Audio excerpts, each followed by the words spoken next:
Tourist guide வேலையை விட்டுவிட்டு அமைச்சர் வேலையை கவனியுங்கள் என அம்பேத்கர் குறித்த அமித்ஷாவின் பேச்சுக்கு துணை முதலமைச்சர் உதயநிதி ஸ்டாலின் கண்டனத்தை பதிவு செய்திருக்கிறார். விவரங்களை செய்தியாளர் ரமேஷ்குமாரிடம் கேட்கலாம். ரமேஷ் வணக்கம். இது தொடர்பான முழு விவரங்களை பதிவு பண்ணுங்க ரமேஷ். வணக்கம். அம்பேத்கர் குறித்து மத்திய உள்துறை அமைச்சர் அமித்ஷா பேசிய கருத்துக்கு துணை முதலமைச்சர் உதயநிதி ஸ்டாலின் கண்டனம் தெரிவித்திருக்கிறார். அதாவது பாராளுமன்றத்தில் மத்திய உள்துறை அமைச்சர் அமித்ஷா அம்பேத்கர் குறித்து பேசும்போது சில விஷயங்களை பதிவு செய்திருந்தார். இது அம்பேத்கரை அவமதிக்கும் வகையில் இருக்கிறது என்று எதிர்க்கட்சிகள் தொடர்ந்து அமித்ஷாவுக்கு கண்டனங்களை பதிவு செய்து வருகிறார்கள். இந்த சூழலில் தான் தமிழக துணை முதலமைச்சர் உதயநிதி ஸ்டாலினும் அமித்ஷாவின் பேச்சுக்கு கண்டனம் தெரிவித்திருக்கிறார்.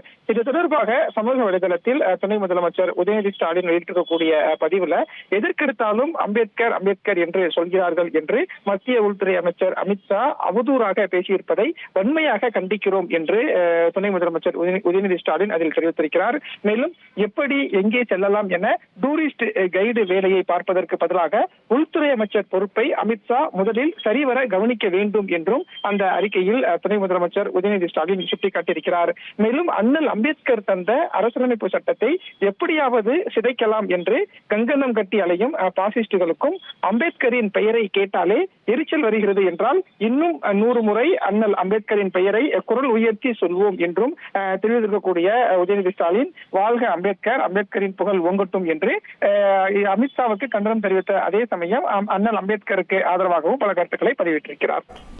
விரிவான தகவல்களுக்கு நன்றி ரமேஷ். செய்திகளை உடனுக்குடன் தெரிந்து கொள்ள உடனே சப்ஸ்கிரைப் பண்ணுங்க.